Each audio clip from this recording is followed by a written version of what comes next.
su amor y lealtad. Saludos, apreciadas hermanas, queridos hermanos, bienvenidos a Nuevo Tiempo Honduras, que en este sábado 17 de abril tiene el placer y privilegio de presentarles a ustedes un programa más de esta su escuela sabática. Siéntanse todos bienvenidos y sobremanera bendecidos por el Dios del cielo, a quien nos disponemos a adorar al comenzar nuestro programa cantando las notas del himno 296. Comprados con sangre por Cristo. Vamos a adorar al Señor en esta mañana de sábado.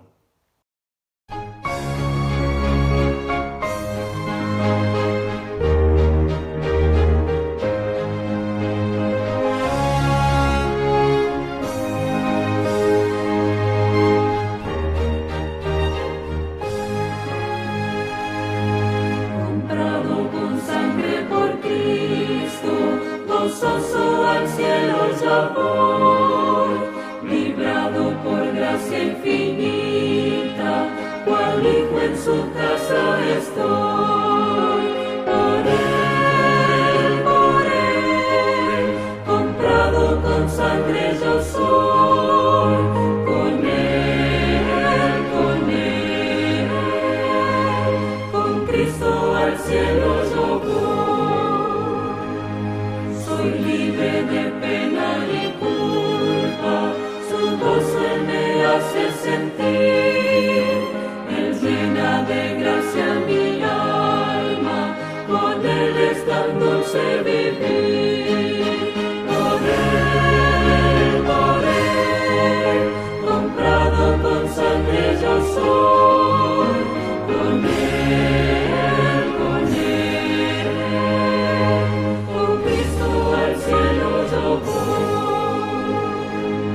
En Cristo Jesús yo medito en todo momento y lugar, por tantas mercedes de Cristo, su nombre me gozo en loar. Por él, comprado con sangre yo soy, con él.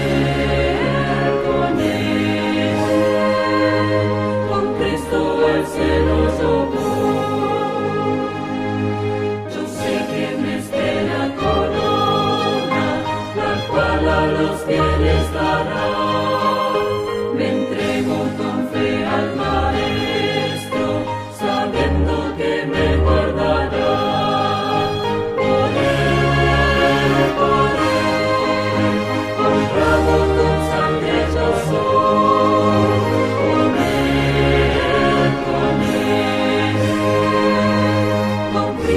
Al cielo yo voy.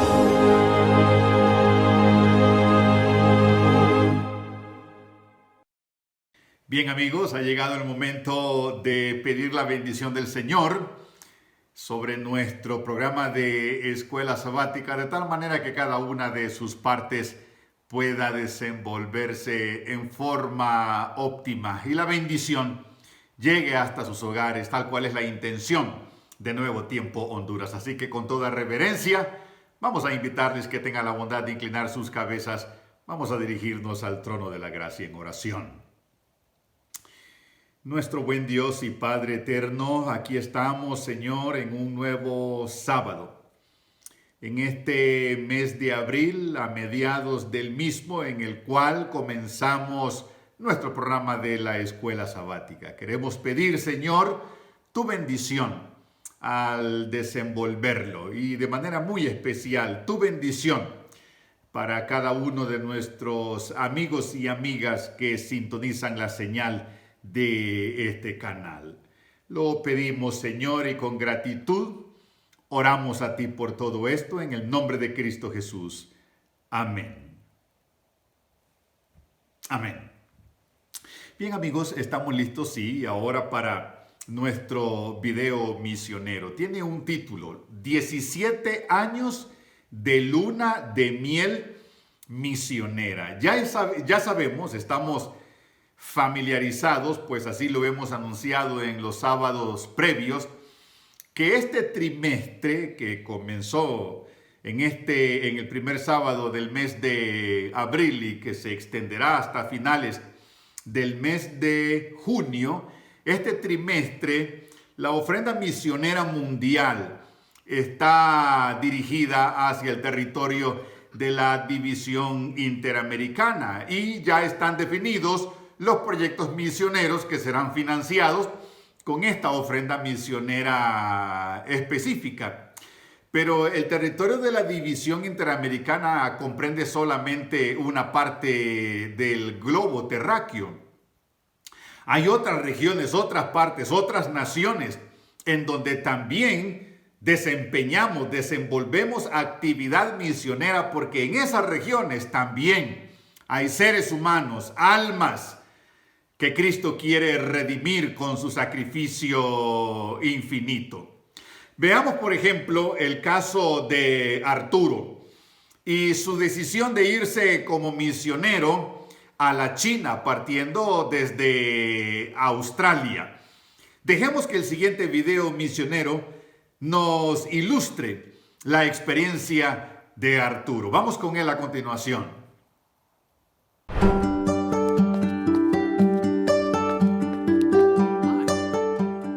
Con solo 19 años, Arturo Alon sintió el llamado de Dios para trabajar en China.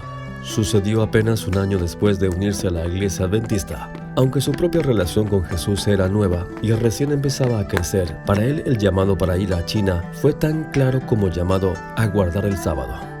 Decidió asistir a la Universidad Avondale para prepararse para el servicio misionero. En Avondale, Arturo conoció a dos personas que resultarían esenciales en su vida.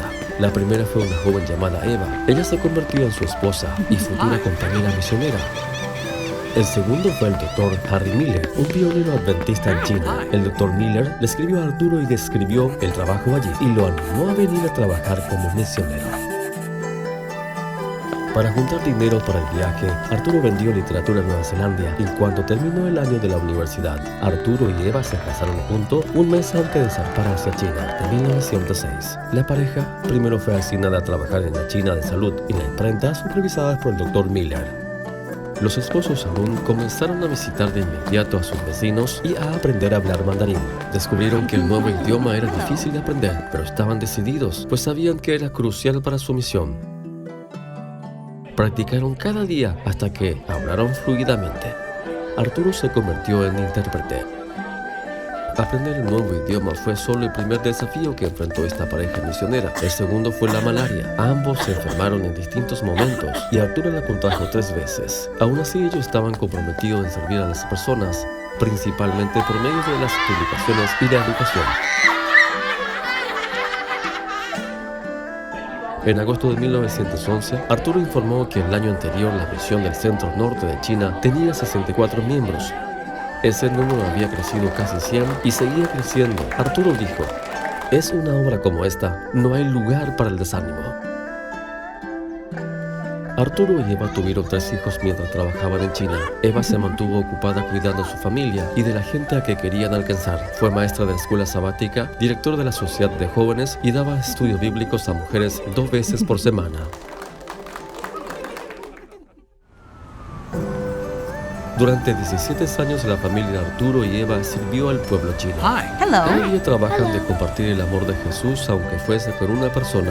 Cuando Arturo entregó su informe a la Asociación General respecto al trabajo en China, destacó la continua necesidad de misioneros para alcanzar a quienes no conocen a Jesús. Él dijo: "Anhelamos poder para renacer a las multitudes en China como nunca antes. Estamos buscando a usted un nuevo bautismo del Espíritu Santo para el servicio". Hoy, las ofrendas misioneras envían y equipan misioneros por todo el mundo. Su ofrenda ayuda a que la Iglesia Adventista responda a la Gran Comisión. Gracias a sus ofrendas, los misioneros tienen la oportunidad de llevar el amor de Jesús a los confines de la tierra.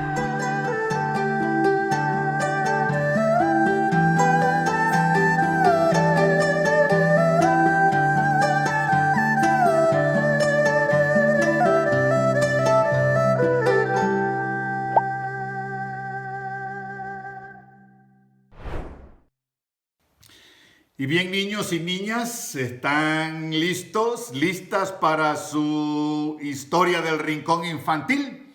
Porque nosotros, el equipo de Nuevo Tiempo Honduras que se encarga de preparar esta historia semana a semana, sí, ya está preparado. Así que vamos con ellos y ustedes atentos y atentas.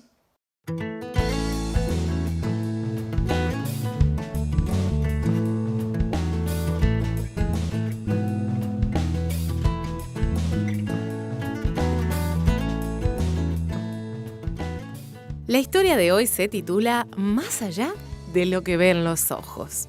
El versículo para esta semana lo encuentras en Salmo 34:7. El ángel de Jehová acampa alrededor de los que le temen y los defiende. ¿Puedes recordar algún momento en el que tuviste mucho miedo de algo o de alguien? ¿Era acaso un ruido, una persona o quizá una situación? En nuestra historia bíblica para hoy, el siervo de Eliseo tuvo mucho miedo.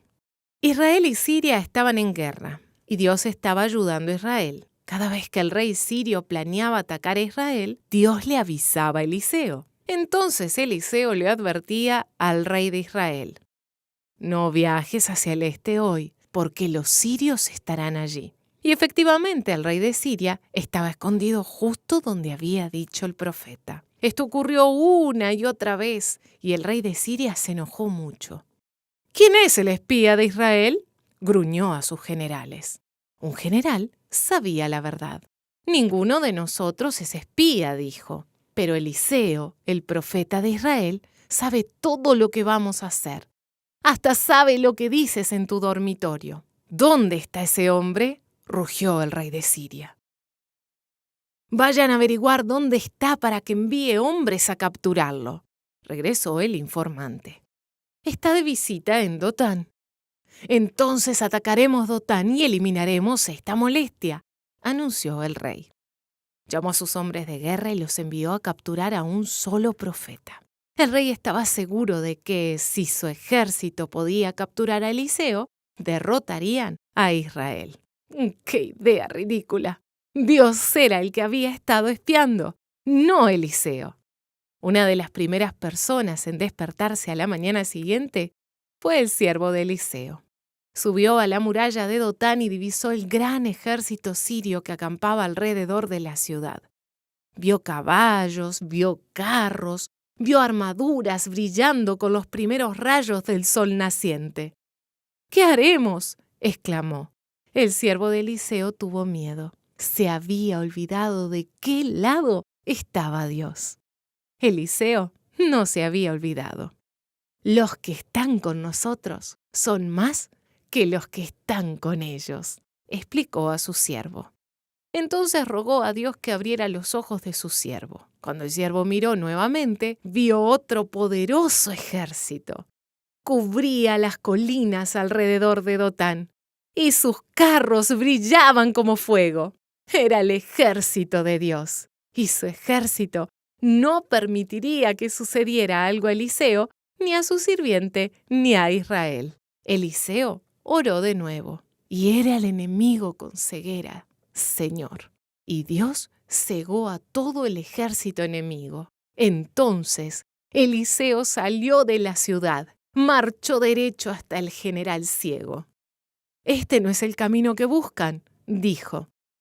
«Permítanme guiarlos al lugar correcto». Eliseo guió al ejército enemigo, que estaba ciego, hasta donde estaba el rey de Israel. Entonces Dios abrió los ojos de los soldados enemigos. Estaban atrapados adentro de la ciudad capital de Israel. ¿Los mato?, preguntó el rey de Israel. «No», respondió Eliseo. Estaba pensando en la gracia de Dios. Dales alimento y envíalos a casa. Eso fue exactamente lo que hizo el rey de Israel. Dios había conquistado al enemigo con ceguera, una buena comida y gracia. Las invasiones de Siria se detuvieron por un tiempo. Dios ayudó a Eliseo cuando tuvo dificultades. Hará lo mismo por ti porque te ama mucho. Y ahora estamos preparados para ir al repaso de nuestra lección de la escuela sabática. Ya estamos en el tercer sábado de este segundo trimestre de 2021. Hoy nos toca repasar la lección número 3, titulada Por siglos perpetuos. Recordemos que Dios hizo un pacto con Noé. Ahora, ¿cuáles son las características de ese pacto? Y otra pregunta para inquietar nuestra mente y preparar el ambiente para que cuando venga el pastor Costa sigamos el estudio que él dirigirá en busca de la respuesta a estas interrogantes. Siguiente pregunta: ¿cómo se revela la gracia de Dios en este pacto hecho con Noé antes del diluvio? Y todavía otra pregunta más inquietante: ¿qué pasó con este pacto después del diluvio? Así que, Pastor Costa, hecha estas tres interrogantes, estamos listos para darle paso a usted al estudio, al repaso de nuestra lección de escuela sabática en busca de esa respuesta. Vamos con usted, Pastor Costa. Las bacterias son organismos demasiado pequeños para verlos sin un microscopio. Dadas las condiciones favorables para el crecimiento, suficiente calor, humedad y alimento, las bacterias se multiplican a un ritmo extremadamente rápido. Por ejemplo, algunas bacterias se reproducen por simple fisión, o sea, división. Una célula madura simplemente se divide en 2 células hijas. Pero cuando la fisión tiene lugar a cada hora, una bacteria puede producir más de 18 millones de bacterias nuevas en 24 horas. Y este fenómeno microscópico en el mundo natural ilustra también el rápido crecimiento del mal en la humanidad después de la caída. Porque dotada de intelectos gigantes, salud robusta, longevidad, esta raza vigorosa abandonó a Dios y prostituyó sus facultades excepcionales tras la iniquidad en todas sus formas. Y Dios eligió detener aquella rebelión desenfrenada mediante un diluvio universal. ¿Qué le hizo el pecado a la creación de Dios? ¿Cuáles fueron algunas de las características de Noé? ¿Qué elementos involucraba el pacto con Noé? ¿De qué manera se revela la gracia de Dios en el pacto con Noé antes del diluvio? ¿Qué nos enseña el pacto que Dios hizo con la humanidad después del diluvio sobre su amor universal por nosotros? Bueno, Noé respondió al pacto de Dios entregando su vida a Dios y abriendo su corazón al amor de Dios. El arca, en realidad, era un símbolo del compromiso de Noé de apoyar el pacto que había aceptado. Y Dios lo recompensó salvando a la familia de Noé del juicio final del mundo antediluviano en el diluvio. En un momento más, regresaré para que estudiemos este fascinante tema.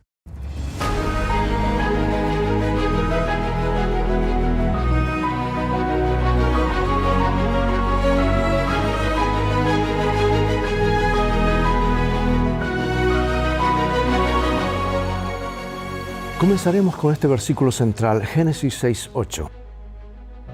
Pero Noé halló gracia ante los ojos de Jehová. La opinión divina al final de la creación de Dios fue que todo era bueno en gran manera. Pero luego entró el pecado y el paradigma cambió. Las cosas ya no eran buenas en gran manera.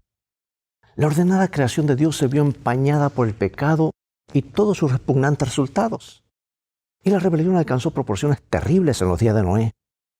El mal consumió la raza.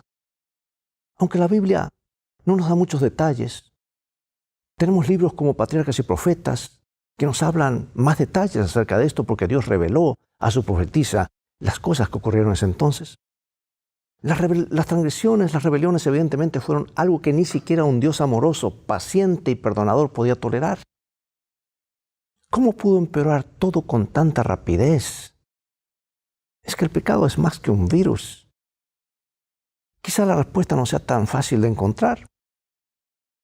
¿Cuántas personas hoy en día, al mirar sus propios pecados, no se han preguntado lo mismo? ¿Cómo es que todo empeoró tan rápido? ¿Cómo es que caí tan rápido? Observa la progresión constante del pecado. Voy a leer varios versículos.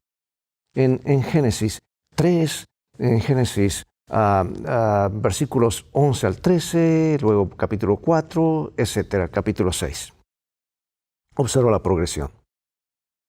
Y tomó de su fruto y comió, y dio también a su marido, el cual comió así como ella.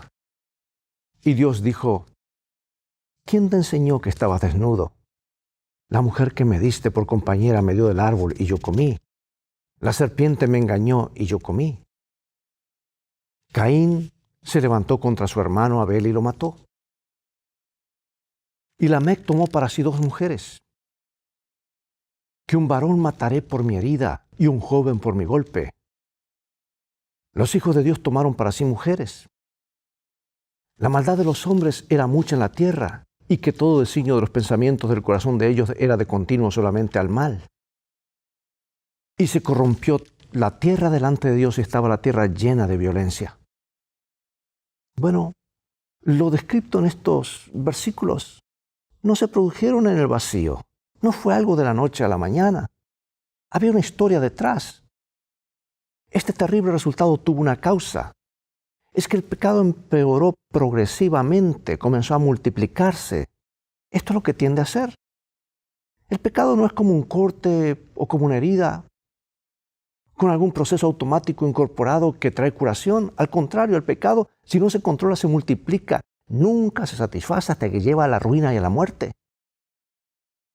No es necesario imaginar la vida antes del diluvio para ver este principio en acción, porque sabes que existe a nuestro alrededor, incluso en la actualidad. Y si no fuese por los ángeles de Dios que están deteniendo los vientos de destrucción, ya hubiésemos sido aniquilados. No es de extrañar que Dios odie el pecado. No es de extrañar que tarde o temprano el pecado sea erradicado. Dios va a cerrar este paréntesis. Y un Dios justo y amoroso no puede hacer otra cosa con eso. Por supuesto, lo bueno es que, aunque Él desea deshacerse del pecado, anhela salvar a los pecadores. Y de eso se trata el pacto. Observa las siguientes citas, teniendo en mente el pecado de Caín. Nos dice aquí este libro, dice: los pecados son como círculos en el agua cuando se arroja una piedra. Uno genera otro. Y al haber ira en el corazón de Caín, el asesinato le iba a la saga. El pecado es un estado mental, no un acto externo. Y ahora comenta Elena de White en el libro Patriarcas y Profetas. El misericordioso Creador le perdonó la vida a Caín y le dio oportunidad para arrepentirse. Pero Caín vivió solo para endurecer su corazón, para alentar la rebelión contra la divina autoridad y para convertirse en jefe de un linaje de osados y réprobos pecadores. Este apóstata dirigido por Satanás llegó a ser un tentador para otros, y su ejemplo e influencia hicieron sentir su fuerza desmoralizadora hasta que la tierra llegó a estar tan corrompida y llena de violencia que fue necesario destruirla. En medio de todos los textos, estos textos que nos hablan acerca de la maldad del mundo antediluviano, del mundo previo a esa gran destrucción por agua, el hombre Noé se destaca en contraste con quienes lo rodeaban. Dice la Escritura acerca de él, algo hermoso, ojalá se diga de nosotros también, dice: Noé fue varón justo, era perfecto en sus generaciones, con Dios caminó Noé. Sin lugar a dudas, Noé era alguien que tenía una relación salvífica con el Señor. Era alguien con quien Dios podía trabajar, alguien que lo escuchaba. Él era obediente y confiaba en él. Por eso el Señor pudo usar a Noé para cumplir sus propósitos, y por eso Pedro en el Nuevo Testamento lo llamó pregonero de justicia. Y en Génesis 6:8 nos dice que Noé halló gracia ante los ojos de Jehová. Pregunto, ¿cómo nos ayuda este texto a comprender la relación entre Noé y el Señor? La palabra gracia aparece aquí por primera vez en las Escrituras y evidentemente tiene el mismo significado que en las referencias del Nuevo Testamento, donde se describe el favor misericordioso e inmerecido de Dios ejercido hacia los pecadores que no lo merecen. Por lo tanto, debemos entender que por muy perfecto y justo que fuera Noé, aún así era un pecador que necesitaba el favor inmerecido de su Dios. Y en ese sentido, Noé no es muy diferente de cualquiera de nosotros que buscamos ferventemente seguir al Señor, ¿verdad? Y al entender que Noé necesitaba la gracia de Dios, al igual que el resto de nosotros, considera tu propia vida y hazte esta pregunta. ¿Podría decirse de mí que soy como Noé, justo, perfecto y que camino con Dios? Bueno, Dios ahora establece un pacto con Noé. Génesis 6, 18. Mas estableceré mi pacto contigo y entrarás en el arca tú, tus hijos y tu mujer y las mujeres de tus hijos contigo. En este versículo tenemos los fundamentos del pacto bíblico que Dios hace con la humanidad. Dios y la humanidad concertan un acuerdo. Muy simple. Sin embargo, hay más elementos de los que se ven a simple vista. Para empezar, está el elemento de la obediencia por parte de la humanidad. Dios dice a Noé que él y su familia entrarán en el arca. Tienen su parte que hacer. Y si no la cumplen, el pacto se rompería. Si el pacto se rompe, ellos serían los perdedores y perecerían en última instancia, porque no son los beneficiarios del pacto. A fin de cuentas, si no le hubiese dicho que no a Dios y no hubiese querido acatar el pacto, o hubiese dicho que sí, pero luego cambiara de opinión, pregunto, ¿cuáles hubiesen sido los resultados para él y su familia? Dios dice que es mi pacto. ¿Qué nos dice esto sobre la naturaleza básica del pacto? ¿Qué diferencia habría en nuestro concepto de pacto si el Señor lo hubiera llamado nuestro pacto? Bueno, es Dios quien toma la iniciativa, amados. Independientemente de la particularidad de esta situación, aquí vemos cómo la dinámica básica, divino-humana que se encuentra en el pacto es cómo funciona. Dios interviene, Dios actúa primero, Dios llama a la humanidad a que responda. Y como dice, al establecer mi pacto con Noé, Dios le muestra nuevamente su gracia. Esta es la palabra que define el pacto, la gracia. Demuestra que está dispuesto a tomar la iniciativa para salvar a los seres humanos de los resultados de sus pecados. En resumen, este pacto no debe verse como una especie de unión entre iguales, entre cada socio del pacto que depende el uno del otro. Podríamos decir que Dios se beneficia del pacto, pero solo en un sentido radicalmente diferente de lo que lo hacen los seres humanos. Dios lo hace por amor a nosotros. Él no necesita un pacto, pero tú y yo no podemos vivir sin un pacto con Dios. Él se beneficia en el sentido de que aquellos a quienes ama recibirán la vida eterna, una satisfacción no pequeña para el Señor. Ese es el beneficio del pacto de parte de Dios. Pero eso no quiere decir que Él se beneficie de la misma manera que nosotros nos beneficiamos, que estamos en el extremo receptor del mismo pacto. Considera, por ejemplo, esta analogía. Un hombre se cayó de un barco en medio de una tormenta. Alguien desde la cubierta dice que le arrojará un salvavidas para subirlo. Sin embargo, el que está en el agua tiende a estar de acuerdo con su parte del trato en decir y asir y aferrarse a lo que se le ha proporcionado. En otras palabras, ¿qué haría si se le envían el método de salvación o ese salvavidas y dice, no, déjame pensarlo? En cierto modo, de eso se trata el pacto de Dios y la humanidad. Dios dio una señal de este pacto. Y aquí está en Génesis capítulo 9, versículos 12 y 13. Y dijo Dios, esta es la señal del pacto que yo establezco entre mí y vosotros y todo ser viviente que está con vosotros por siglos perpetuos. Mi arco he puesto en las nubes, el cual será por señal del pacto entre mí y la tierra. Pocos fenómenos naturales son más hermosos que el arco iris. ¿Lo has visto? ¿Lo has comprobado? Y a veces es el doble arco iris, ¿verdad? ¿Quién nos recuerda de niño la primera fascinación y asombro cuando esas asombrosas franjas de luz, esas curvaturas, se arqueaban a través del firmamento como una especie de portal místico que invita a ir al cielo? O tal vez simplemente como el cinturón de un payaso, como algunos lo ven, ¿verdad? Incluso como adultos, ver esos colores extravagantes en las nubes pueden dejarnos sin aliento. No es de extrañar que incluso hoy el arco iris se utilice como símbolo para tantas cosas. Desde organizaciones políticas, sectas, bandas de rock, agencias de viajes.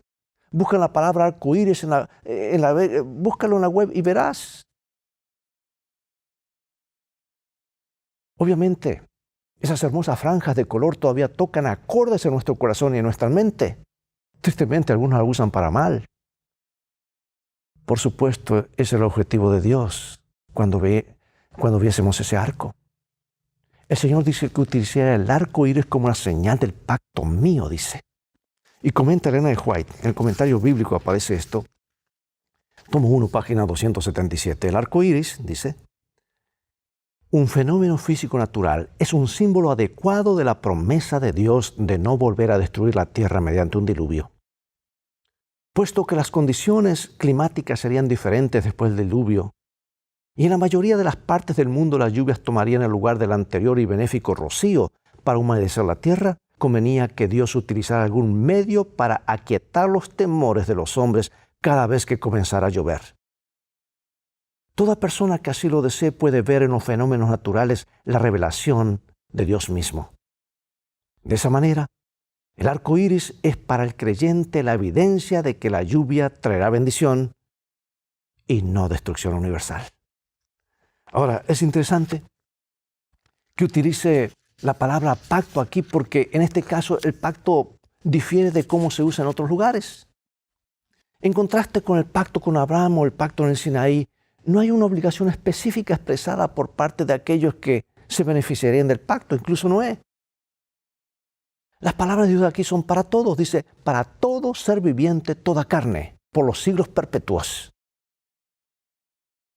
Las palabras de Dios son universales, abarcantes, independientemente de si alguien elige obedecer al Señor o no. Él hace salir el sol y llover sobre justos e injustos. En este sentido, el concepto de pacto no se usa como en otras partes de la Biblia que hablan de la relación entre Dios y los seres humanos. Dios aquí declara algo universal. Ahora vamos a Génesis capítulo 7, versículo 23, y nos dice, así fue destruido todo ser que vivía sobre la faz de la tierra, desde el hombre hasta la bestia, los reptiles y las aves del cielo, y fueron raídos de la tierra, y quedó solamente Noé y los que con él estaban en el arca.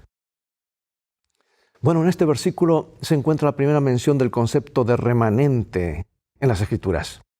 La palabra traducida quedó proviene de otra palabra cuyas raíces se usan muchas veces en el Antiguo Testamento, donde se transmite la idea de un remanente. Y quiero leer aquí varios versículos en Génesis y también en Isaías. Dios me envió delante de ustedes para preservarles un remanente en la tierra y para guardarlos con vida mediante una gran liberación. Y acontecerá que el que quedare en Sión y el que fuere dejado en Jerusalén será llamado santo, todos los que en Jerusalén estén registrados entre los vivientes. Asimismo acontecerá en aquel tiempo que Jehová alzará otra vez su mano para recobrar el remanente de su pueblo que aún quede. Bueno, ¿cuáles fueron las condiciones circundantes que dieron lugar a un remanente en el diluvio? ¿Cómo encaja el pacto con la idea de un remanente? Al momento del diluvio, el creador del mundo llegó a ser el juez del mundo. El juicio mundial que se acercaba planteaba la cuestión de si toda vida en la tierra, incluso la vida humana, sería destruida o no. Si no, ¿quiénes serían entonces los sobrevivientes? ¿Quiénes? ¿Quién sería el remanente? En este caso fueron Noé y su familia. Sin embargo, la salvación de Noé estaba vinculada al pacto de Dios con él, un pacto que tuvo su origen en un Dios de misericordia y gracia y que fue ejecutado por él. Sobrevivieron solos por lo que Dios hizo por ellos, no por lo que ellos hicieron separados de Dios. Aunque su cooperación fue importante, más allá de cuáles fueran las obligaciones del pacto de Noé, y sin importar con cuánta fidelidad las cumplió, su única esperanza estaba en la misericordia de Dios. Sobre la base de nuestra interpretación de los acontecimientos de los últimos días, que incluye un momento en que Dios tendrá un remanente, porque dice la Escritura que tiene un remanente en el tiempo final, justo antes de su regreso. ¿Qué paralelismo podemos extraer de la historia de Noé, que nos ayudarán a prepararnos para ser parte del remanente? Noé creyó y estuvo dispuesto a obedecer. Noé amó a Dios y lo obedeció. Y en Apocalipsis se presenta un pueblo que ama a Jesús y lo obedece. Tienen la fe de Jesús y guardan sus mandamientos. Por eso pregunto, ¿en qué medida tomamos decisiones a diario que podrían impactar sobre de qué lado estaremos finalmente en este momento? Al momento del diluvio, el creador del mundo llegó a ser el juez del mundo. El juicio mundial que se acercaba planteaba la cuestión de si toda vida en la tierra, incluso la vida humana, sería destruida. Y si no, ¿quiénes serían los sobrevivientes? ¿Quién es el remanente? Volvemos a repetir, en este caso fue Noé y su familia. Sin embargo, la salvación de Noé estaba vinculada al pacto de Dios con él. Un pacto que tuvo origen en la misericordia de Dios, en la gracia de Dios. Sí, ellos sobrevivieron a este pacto, sobrevivieron a esta catástrofe, porque entraron en un pacto con Dios.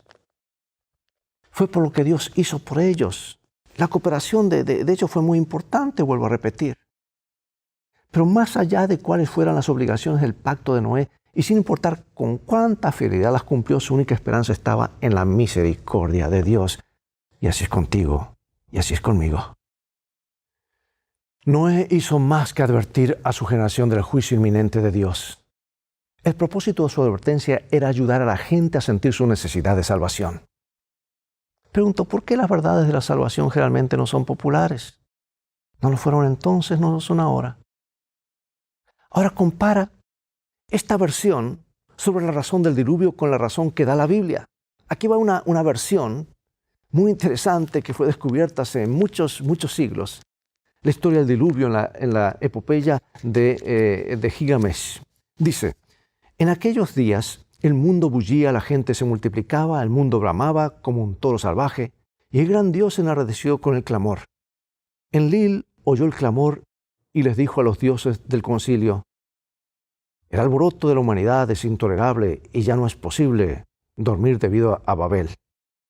Así que los dioses acordaron exterminar al hombre. Bueno, eso es lo que dice una epopeya humana, un mito que fue escrito Gilgamesh. Pero en el estudio de hoy hemos notado que los pactos que Dios hizo con él son los primeros que se abordan explícitamente en la Biblia. Muestran un Dios misericordioso, un Dios que se interesa en la familia humana y su deseo de establecer una relación salvífica con ella. Dios ratificó su pacto con Noé y fue el compromiso de Noé con Dios lo que protegió de la apostasía imperante y finalmente salvó a él y a su familia de ese juicio devastador que fue el diluvio. Yo quiero leer algunas citas en secuencia, una cita de la profetisa de Dios para este tiempo, que son muy reveladoras, y nos dice así. Ese símbolo, el arco iris, que aparece en las nubes debe confirmar la fe de todos y afianzar su confianza en Dios, pues es una prueba de la misericordia y la bondad divinas hacia el hombre. Y que aunque el Señor se vio obligado a destruir la tierra por medio del diluvio, su misericordia sigue envolviendo el planeta. Y ahora, del libro del pastor Hassel, autor de estas lecciones. No podemos pasar por alto el hecho de que el remanente que sobrevivió a la primera catástrofe mundial era gente de fe y confianza. Como la Biblia utiliza el diluvio de Noé como un tipo de la destrucción del tiempo del fin, esta observación tiene mucha importancia. Otra cita. Algunos de los carpinteros que contrató para construir el arca creyeron el mensaje, pero murieron antes del diluvio. Otros conversos de Noé regresaron al mundo. Era la afirmación de un hombre contra la sabiduría de miles. No dieron crédito a la advertencia. Cristo declara que habrá una incredulidad similar respecto de su segunda venida. Cuando el lujo del mundo se vuelve al lujo de la iglesia, cuando las campanas repiquen a bodas y todos cuenten en perspectiva con muchos años de prosperidad mundana, entonces tan repentinamente como el relámpago cruza los cielos, se terminarán sus visiones brillantes y sus falaces esperanzas. Se acerca otro momento especial de juicio cuando Dios actuará en una forma universal nuevamente. Y ahora, amados, para concluir, cuenta la historia que uno de los pecadores más refinados que vivió en la antigua Atenas fue Arístides. Arístides era justo, amable y equitativo. Entonces, ¿por qué la mayoría votó por su destierro? El consenso fue que se cansaron de escuchar de que Arístides lo llamaran el justo. El delito de Arístides fue que su bondad contrastaba demasiado con la maldad de los demás. como en el caso de Arístides, si no hubiera sido por la bondad de Noé, nunca nos habríamos dado cuenta de lo malo que era el mundo antes del diluvio. Y al igual que ocurrió con Noé, el hecho de que reflejemos a Cristo tiene su precio. Considera el precio que tienes que pagar por ser un verdadero cristiano hoy. ¿Tenemos nosotros como Arístides y Noé la resiliencia necesaria para soportar el trato negativo que podamos recibir? ¿En qué medida? Romanos 12:2 nos insta a no amoldarnos al mundo, sino a transformarnos. ¿No es un ejemplo clásico de cómo se puede lograr esto? ¿Qué podemos aprender de la vida de Noé que nos permita no caer en el pecado de la conformidad? ¿Crees que Dios espera que nos preocupemos por otras almas como lo hizo Noé? Explica tu respuesta en el contexto de desafíos modernos para testificar. Si hubiera habido un hospital para enfermos mentales en la época de Noé, sus amigos seguramente lo habrían internado. Todo lo que dijo e hizo manifestaba locura. Y este mundo considera a menudo que la sabiduría de Dios es una locura. Pero como actores del pacto, estamos sujetos a burlas y acusaciones, pero sabemos que estamos en lo correcto porque Dios lo ha presentado en su palabra. ¿Cómo podemos estar preparados para esos tratos? Yo quiero terminar con esta aplicación. Como el radiante lirio amarilis que rocía su agradable fragancia entre los espinos de la Tierra Santa, ¿te has visto ese tremendo, hermoso lirio? El personaje de Noé reflejó el aroma del cielo durante la desafiante era antediluviana. El significado hebreo de Noé indica que Jehová trae consuelo, eso es lo que quiere decir. Eso es lo que quiere decir su nombre. Al igual que nosotros, si bien Noé había nacido pecador, él había sido consolado, él se había consolado con la fidelidad de Jehová al pacto con Adán. Él recordó ese pacto y le fue transmitido de una generación a otra.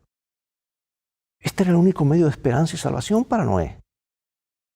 Fue creer en Dios, creer en su gracia. Y fue la gracia de Dios la que lo impulsó cuando era joven a abrazar un estilo de vida obediente en medio de la iniquidad decadente. Dios permita que esa sea nuestra experiencia. Acompáñame en oración, Padre Celestial. Gracias porque hoy sigues llamando. Gracias porque tú muestras claramente que hay esperanza. No va a haber otro diluvio. Sí va a haber otra destrucción. Y es inminente.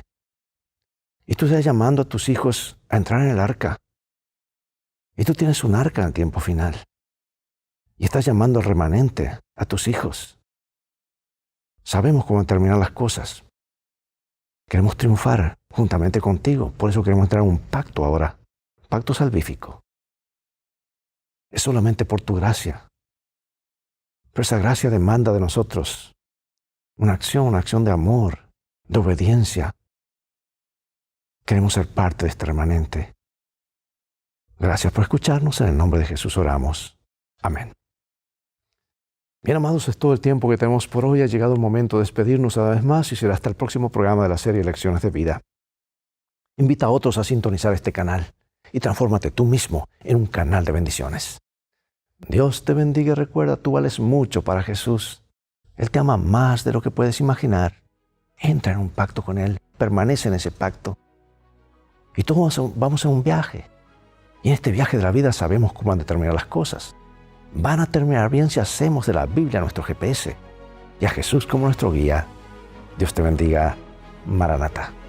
Y bien, amigos, prácticamente hemos llegado al final de nuestro programa de escuela sabática correspondiente a este sábado 17 de abril. Les recordamos que cuando terminemos nuestro programa de escuela sabática, de inmediato viene nuestro culto divino a las 11 de la mañana aquí por Nuevo Tiempo Honduras, dirigido por la Unión de Honduras, la institución que rectora, que dirige y que es dueña de este canal Nuevo Tiempo Honduras. Y a las 4 de la tarde, hoy sábado 17, Sociedad de Jóvenes, los JA, han de estar preparados porque la Unión de Honduras tiene a su cargo también el programa JA para esta tarde.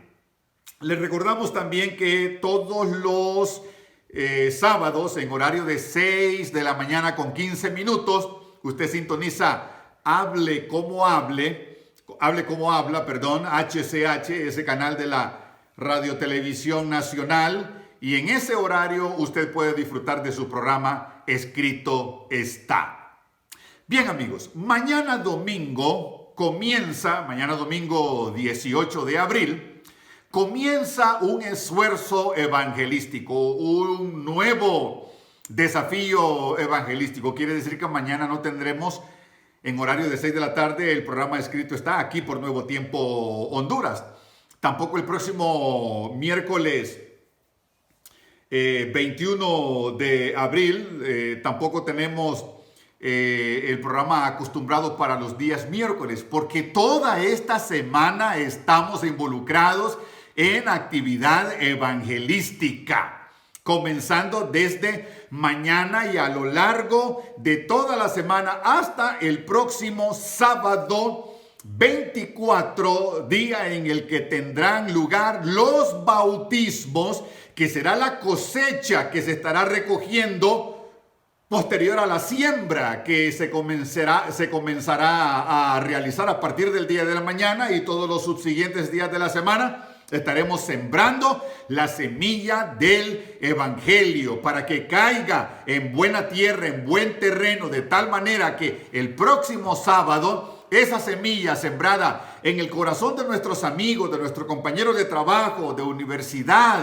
de escuela, de colegio, nuestros vecinos, nuestros familiares que todavía no han entregado su vida a Cristo Jesús, todos ellos objeto de nuestra invitación, porque a partir de hoy y mañana, cada uno de nosotros vamos a estar invitando a todos estos particulares, de tal manera que sintonicen Nuevo Tiempo Honduras todos los días a partir de mañana en horario de 6 de la tarde y hasta el próximo sábado, sembrando esa semilla del evangelio en todos esos corazones, para que el sábado 24 podamos recoger esa abundante cosecha para la gloria de Dios y satisfacción nuestra de ver cómo personas que antes no conocían el evangelio, que estaban en muerte, condenados por sus pecados, ahora pasan a resurrección de vida eterna, perdonados por la sangre de Cristo Jesús, y se les abren las puertas del reino de los cielos. El próximo sábado, en horario de 8 de la mañana a 9, de 8 a 9 de la mañana, el próximo sábado 24, nuestros hermanos de la Asociación Atlántica estarán dirigiendo su programa, o nuestro programa, Conexión Misión. Y en esa hora de ese próximo sábado, esa hora de Conexión Misión, vamos a estar informando, compartiendo con ustedes los resultados de toda esta siembra ese sábado 24, cuando estemos en la actividad de cosecha. Así que quedan en dominio de esta información. Toda esta próxima semana estamos en evangelismo. Invitemos a nuestros amigos, familiares, vecinos, compañeros de trabajo, etcétera, que todavía no han entregado su vida a Cristo Jesús, para que en sus corazones sea sembrada la bendita semilla del evangelio.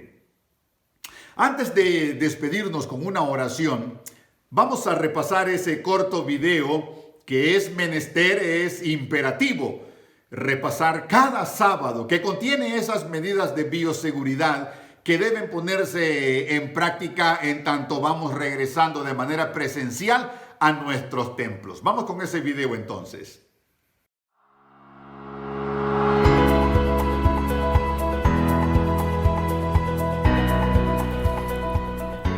Regresar a los cultos presenciales es un proceso y lo haremos con sabiduría, siguiendo las recomendaciones de las autoridades sanitarias y dando pasos seguros que sirvan de testimonio para la sociedad. Recomendaciones generales que implementarán todas nuestras congregaciones. Agilizar el acceso local manteniendo la distancia de seguridad. Control de temperatura y síntomas antes de entrar. En caso de presentar síntomas por seguridad, prudencia y testimonio, no se le permitirá el acceso. Podrá seguir el culto online. Desinfección de la suela de los zapatos antes de entrar. Limpieza de las manos con gel y de uso obligatorio al entrar.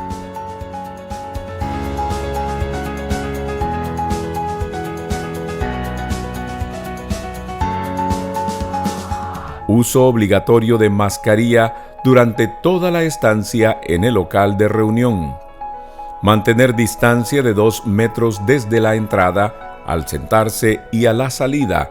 Los ujieres le indicarán la ruta y la ubicación. Se sentarán de adelante para atrás. Las personas que viven en la misma casa podrán sentarse juntas.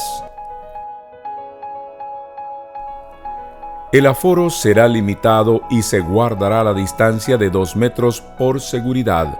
Usaremos el cruce de bandas o sillas. Si tiene coro o grupos de cantos, se tendrá una distancia de 2 metros entre cada persona. Se guardará una distancia de 2 metros entre la plataforma y las sillas.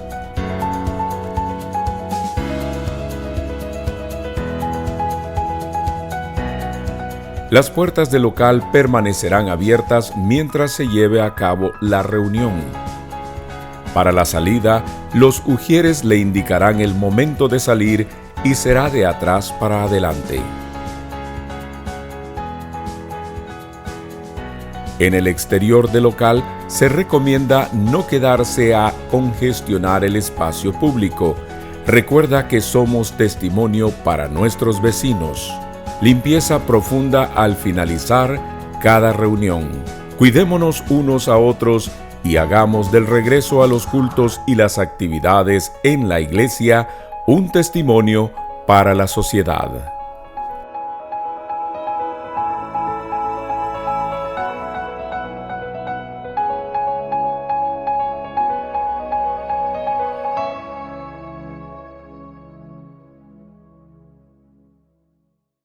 Bien amigos, ahora sí estamos listos, preparados para nuestra oración de cierre, ya que hemos llegado al final de nuestro programa. Les invitamos que tengan la bondad una vez más, por favor, de inclinar sus cabezas. Vamos a despedirnos con esta oración. Padre nuestro que estás en los cielos, santificado una vez más sea tu nombre.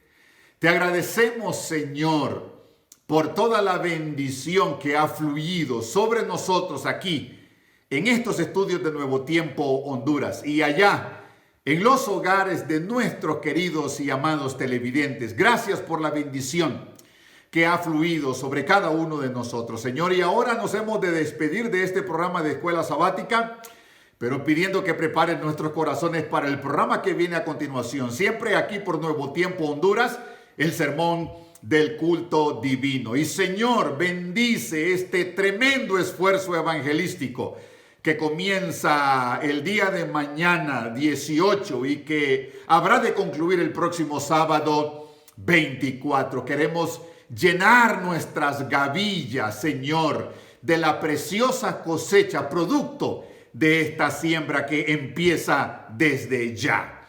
Gracias por escucharnos. En el nombre de Cristo Jesús. Amén. Alabado sea el nombre del Señor. Gracias amigos una vez más por el favor de su atención. Nos veremos el próximo sábado, el día de la cosecha, sábado 24. Hasta pronto.